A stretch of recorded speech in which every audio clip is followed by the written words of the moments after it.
నమస్తే అండి. నా పేరు రాధిక. ధనుర్మాసంలో 9వ రోజు 9వ పాశురము మరియు దాని తాత్పర్యము తెలుసుకుందాము. 9వ పాశురంలో మన ఆండాళ్ తల్లి, ఓ మామ కూతురా, ఓ అత్త కూతురా నిద్రలే అంటూ ఇంకొక గోపికను నిద్రలేపుతోంది.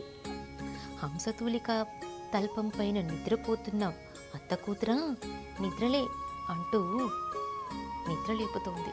మరి ఎలా నిద్రలేపుతుందో చూద్దామా?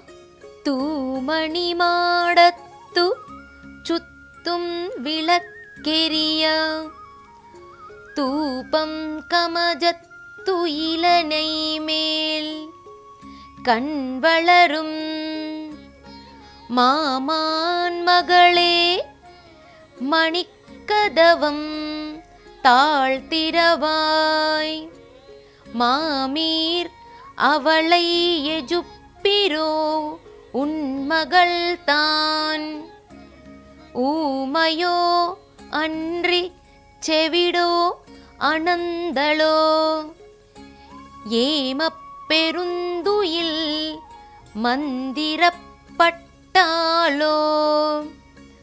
மாமாயன் மாதவன் வைகுந்தன் என்றென்று நாமம் பலுவும் நவின்ற ఏలోరెంబావాయ్.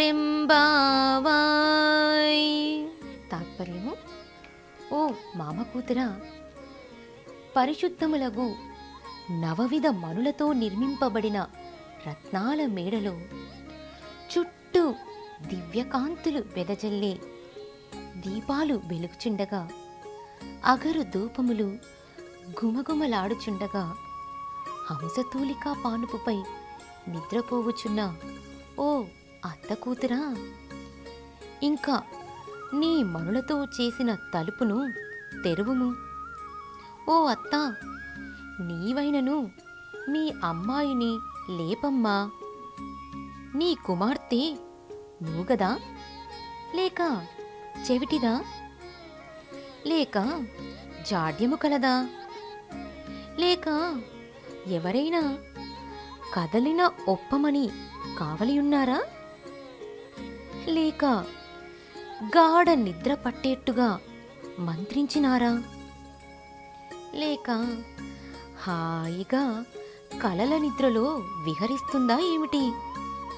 ఆ మాధవుణ్ణి, వైకుంఠధాముని, మహామాయావిని, అతనికి ఉన్న ఎన్నో నామాలతో పిలిచి కీర్తిస్తూ గానము చేసి అతని కరుణను పొందుతాము.